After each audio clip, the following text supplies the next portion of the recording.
Assalamualaikum warahmatullahi ta'ala wabarakatuh.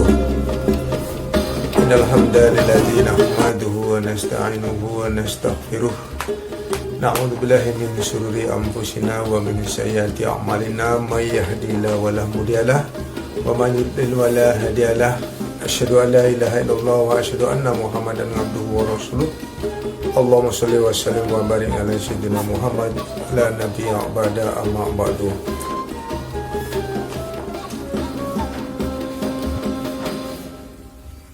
Qala Allah Ta'ala fil kitabil aziz. Bismillahirrahmanirrahim.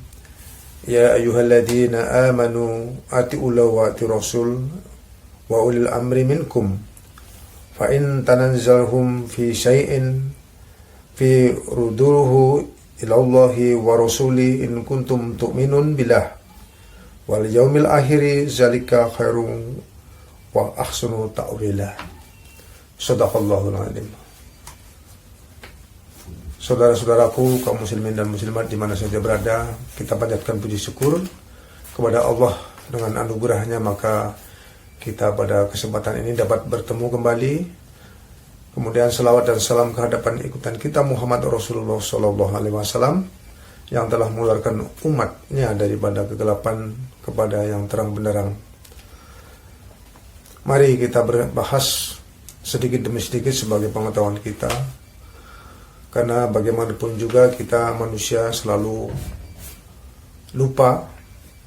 Oleh karena itu kita yang dikatakan menghafal atau mengkaji adalah bukan karena hafalan, tetapi karena kita sering mengulang-ulang daripada kaji itu. Sebagai muslim yang dikatakan tujuan daripada manusia adalah menyelamatkan ruh sebagaimana para aulia dan anbiya. 124.313. Di dalam alam kegelapan ini kita manusia selalu mendahulukan sifat daripada manusianya, yaitu sifat ajib, ria, tamak, loba, hasud, fitnah dan sebagainya, maksiat batin. Dan ini yang perlu kita pahami dan kita kaji, bahwa segala sesuatunya muncul daripada hati. Kemudian sifat dari mukmin itu sendiri, bahwa mukmin itu datang dari Allah yang mempunyai sifat berbeda dengan sifat manusia, yakni sifat sidik, amanah, tabligh, patonah, sebagaimana sifat baginda Muhammad Rasulullah SAW. Quran surat 4 ayat 59. Ya ayyuhalladzina amanu ati'ullaha wa ati'ur rasul wa ulil amri minkum. Bahwa dikatakan, hai orang beriman, ikut oleh kamu akan Allah dan ikut olehmu akan Rasul. Dan kepada pemangku kekuasaan di antara kamu, jika kamu berselisih dalam suatu urusan, kembalilah kepada Allah dan Rasulnya. Jika kamu benar-benar beriman terhadap Allah di hari kemudian, itulah yang lebih baik kesudahannya. Kita mengetahui bahwa ikut Allah, ikut Rasul. Wa atimullah, taatilah Allah. Ada beberapa pengkajian, jika diikuti dengan sebuah makna ayat tersebut, ada beberapa yang harus kita ketahui. Salah satunya adalah jika dia di dalam mengimplementasikan daripada rububiyah, kemudian mulkiyah, itu berbeda. Antara rububiyah dan mulkiyah, di dalam pemahaman tentang ini, sesuai dikatakan bahwa rububiyah itu adalah bagaimana surat Anas, yaitu Qul a'udzu birabbin nas. Rububiyahnya itu adalah Rabb, pengatur manusia. Rububiyah dalam hal ini, kalau kita ikuti dengan ya ayyuhalladzina amanu ati'ullah wa ati'ur rasul wal ulil amri, kita masuk ke dalam teori terhadap rububiyah Allah, maka kita harus selalu kembali kepada diri kita pribadi. Wa atiullah wa atiur Rasul. Taat atau ikut kepada Allah, taat kepada Rasul. Dalam konteksnya sebagai rububiyah, maka kita kembalikan kepada diri pribadi, mana yang mengikut Rasul dan mana yang mengikut Allah. Keduanya ini harus kita pelajari, kalau sesungguhnya bahwa di dalam pemahaman tentang wa atiullah wa atiur Rasul ini sangat kompleks. Dan kemudian kalau dihubungkan dengan mulkiyah Allah, Malikin Nas, Raja manusia. Artinya di dalam Raja itu dari ada kerajaan Allah itu yaitu di Baitullah, Masjidil Haram yang bertanah Ka'bah. Ada istana di situ sebagai mulkiyah, tempat Raja bersinggah sana. Maka kita harus mengikut daripada ajaran-ajaran kerasulan. Bagaimana perbuatan Rasul, maka wajiblah kita ikuti sebagaimana sunnahnya, karena sesungguhnya perbuatan Rasul atau sunnah Rasul itu wajib kita patuhi. Itu yang dikatakan wa'ti Rasul. Namun kita tidak membahas tentang mulkiyah Allah. Kita akan hubungkan tentang ayat ini menjadi ayat yang rububiyah sifatnya, yaitu antara hubungan Allah dengan Muhammad, hubungan Muhammad dengan manusia atau dengan mukmin yang ada di dalam manusia itu. Jadi di dalam dada manusia itulah adanya mukmin, maka sesungguhnya mukmin itu adalah al-iman abdi fil qalbi lil mu'minin. Iman itu adalah ada di dalam hatimu, ada di dalam dada, namanya mukmin. Mukmin itu tidak laki-laki dan tidak perempuan, kemudian dianya yang mendapat petunjuk. Kemudian kalau kita hubungkan rububiyah Allah, hubungan Allah dengan Muhammad, karena Muhammad bersama Allah dan Allah bersama Muhammad, maka rahasia Muhammad ada di tangan Allah, rahasia Allah ada di tangan Muhammad. Berbeda dengan rahasia hambanya, yaitu manusia, artinya menuju kepada satu bendanya, yaitu mukmin, yang dia selalu bertemu dengan Rabb-nya. Oleh karena itu, sesungguhnya al-iman abdi fil qalbi lil mu'minin, bahwa iman itu adalah di dalam hati, dan dia yang mendapat petunjuk. Sehingga apabila kita hubungkan dengan rububiyah Allah, maka mukminlah yang mendapatkan daripada hidayah. Dari ayat tersebut maka kita hubungkan dengan ayat yang mengatakan Bismillahirrahmanirrahim, in kuntum tuhibbunallah fattabi'uni yubihukumullah wafir lakum dunubakum innahu wal ghafurur rahim. Al-Imran 31, bahwa sesungguhnya jika engkau kasih kepada Allah, maka ikutlah aku. Allah mengampuni dosa-dosamu. Wafir lakum dunubakum. Jika kamu ikut aku, maka Allah mengampuni dosa-dosamu. Maka bahwa Allah Maha Pengasih dan Maha Penyayang.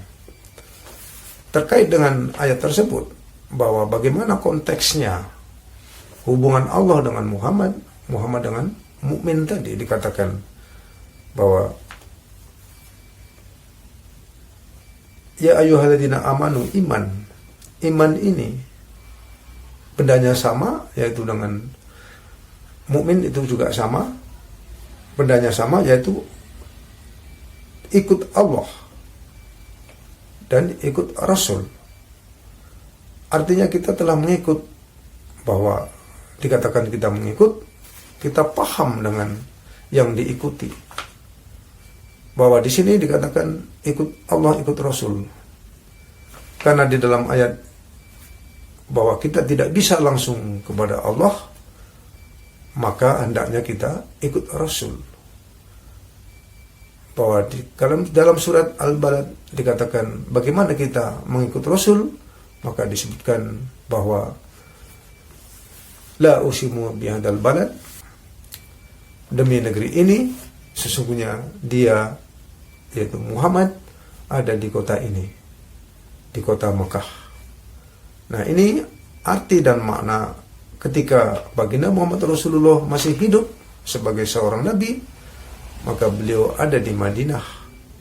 Ketika setelah beliau wafat, maka kembali yang di dalam dada tadi di Baitullah, karena yang di dalam dada itu adalah Quran, maka sungguhnya kita wajib mengikut Quran ada di Baitullah.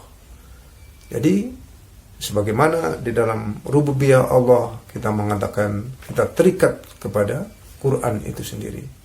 Beberapa hari lalu telah diterangkan juga bahwa di dalam dada termasuk nama-nama, satu benda, banyak nama. Bisa dikatakan iman, kemudian cahaya, kemudian ayat, kitab, mukmin, dan lain sebagainya. Keterangannya ada di dalam Quran yang kita baca di dalam kitab Al-Quran, tetapi yang diterangkan tidak ada di dalam kitab.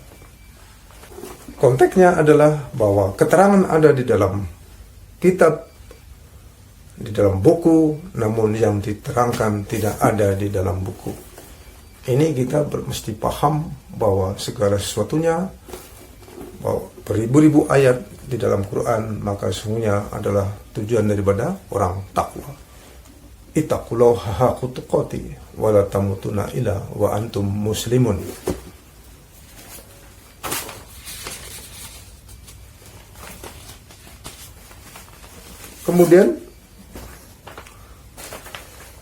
Kemudian bahwa ayat berikutnya, jika kamu berselisih dalam suatu urusan, kembalilah kepada Allah dan Rasul-Nya, jika kamu benar-benar beriman terhadap Allah dan hari kemudian. Di sini kenapa masih terjadi adanya perselisihan? Berselisih dalam artian berselisih antara perbuatan yang di dalam hati, hanya kita sendiri yang tahu adanya perselisihan, karena di dalam hati kita waladhi khalaqakum wa minkum kafirun wa minkum mu'minun, bahwa di antara hatimu ada yang kafir, ada yang mukmin. Itulah yang diterangkan dalam Quran sesuai dengan rububiyahnya Allah. Maka perselisihan yang di dalam dada ini adalah perselisihan antara yang kafir dan yang mukmin, antara yang positif dan negatif, agar kita dapat mengembalikan semua urusan itu kepada Allah dan Rasul-Nya.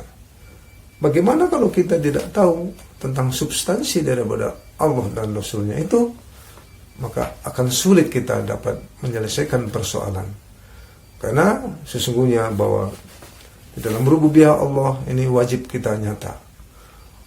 Dalam keterangan secara umum, Allah itu meliputi alam semesta. Gambaran Allah inilah yang nyata. Ini adalah gambaran Allah. Gambaran Allah yang nyata dapat kita lihat di dunia ini. Bagaimana rububiyah Allah? Tentulah banyak sekali yang wajib kita pahami, bahwa semuanya kembali kepada Allah dan Rasul-Nya. Ini kita mesti sesuaikan antara perbuatan yang hak dan perbuatan yang batil. Tadi jika berselisih, kembalikan kepada Allah dan Rasul-Nya. Dikatakan bahwa kembali kepada Quran, bukan kepada buku, namun kepada substansi daripada Quran. Quran keterangannya ada di dalam buku, namun yang diterangkan tidak ada di dalam buku. Ini menjadi sebuah pertanyaan bagi kita semua, bahwa sesungguhnya kita mesti paham dengan apa yang hendak kita perbuat. Oleh karena itu, bahwa perbuatan di dalam ayat mengatakan wa'atullah wa'atu rasul wa ulil amri minkum, hai orang beriman, ikut akan kamu oleh Allah, ikut oleh kamu akan Rasul, dan kepada ulil amri di antara kamu. ini menandakan bahwa ikut Allah, diterangkan bahwa kita mesti kembali kepada dua pusaka abadi. Dua pusaka abadi ini bukanlah berubah kitab ini, namun dua pusaka abadi adalah substansi daripada Quran dan Sunnah tadi. Bagaimana kita hendak memahaminya, substansinya? Tentu kita harus merujuk kepada bagaimana sesungguhnya para aulia dan anbiya. Jika kamu ingin selamat, maka ikutilah aku dan para sahabatku. Apa yang kita ikuti? Ikut Muhammad. Kalau di dalam fisiknya, secara fisik, maka Muhammad sudah tiada. Namun di sini diterangkan bahwa Al-Balad mengatakan bahwa sesungguhnya Muhammad ada di Baitullah, ada di tempat ini, di kota Mekah. Yaitu inna awala baiti wudiya linas bibakata mubarakata hudalil alamin. Inilah rumah manusia pertama di kota Mekah. Maka sesungguhnya yang Mekah sekarang ini adanya hanya Masjidil Haram, itulah sebagai istananya Muhammad. Kemudian di Baitullah atau Ka'bah tandanya, itulah sebagai kerajaan Allah. Sehingga kita mesti yakin dan hakul yakin bahwa sesungguhnya kita akan dikembalikan ke tempat itu. Dengan syarat kita mesti paham dan kita wajib tahu bahwa segala sesuatunya itu hendaknya kita kembalikan kepada Quran dan Sunnah. Bermakna bahwa segala sesuatu perbuatan kita apabila terjadi benturan atau berselisih paham di dalam hatimu, maka kita jangan bertanya kepada orang lain, namun tanyalah kepada ahlinya, yaitu yang mengatakan bahwa Quran dan Sunnah itu substansi daripada Quran. Kemudian di dalam surat 846, Bismillahirrahmanirrahim, wa atiullaha wa rasulahu wa la tanazza'u wa fassalu wa tazzabari hukum wasbiru indallaha ma'as sabirin. Artinya, ikut olehmu akan Allah dan ikut olehmu akan Rasul. Kalau memang benar kamu mengikut Allah dan mengikut Rasul, jangan kamu berbantah-bantahan. Nanti kamu menjadi lemah dan hilang kekuatanmu, dan bersabarlah, sesungguhnya Allah beserta orang-orang yang sabar. Dari firman di atas, ternyata Allah tidak menghendaki manusia-manusia itu berperan di dalam menyelesaikan persoalan. Kemudian, maka di dalamnya adalah bagaimana cara Allah menyelesaikannya. Maka dalam menyelesaikan perselisihan tersebut, Allah mengutus para aulia dan anbiya sebanyak 124.313 orang, dan kini telah habis tugasnya, mulai dari Nabi Adam sampai Nabi Isa alaihissalam. Kemudian menyampaikannya dengan bahasa kaumnya, seperti bahasa Suryani, kemudian bahasa Ibrani, bahasa Qabti, dan bahasa Ka'ab, maupun bahasa Arab, bahwa sesungguhnya perselisihan-perselisihan yang di dalam dada ini adalah menjadi tugas daripada Rasul. Walaupun Rasul baginda Muhammad telah tiada atau telah wafat, maka dikatakan di surat Al-Balad, jika ingin bertemu Rasul, maka kita hendaknya di kota Mekah. Namun dikatakan bahwa beliau sudah tiada. Di sini adalah sifat daripada dimensi nur ala nurin, cahaya di dalam cahaya. Oleh karena itu kita jangan selalu berbicara tentang syariat, tentu kita masuk ke dalam hakikat.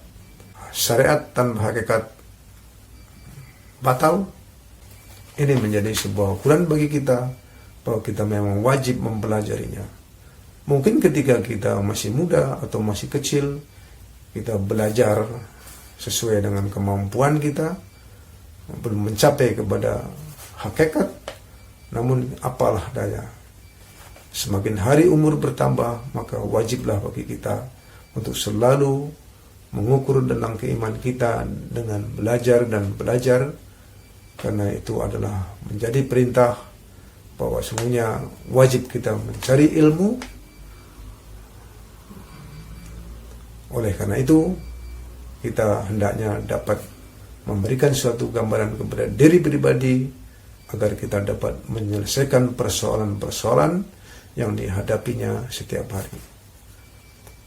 Demikian saja yang dapat kami sampaikan pada kesempatan ini. Kemudian silakan apabila ada ingin bertanya atau sharing, dan jangan lupa subscribe atau likes atau komen di bawah ini. Kemudian kepada Allah dan Rasulnya minta ampunan dan tobat serta bimbingannya. Saya sudahi dengan wabillahi taufiq wal hidayah. Assalamualaikum warahmatullahi ta'ala wabarakatuh.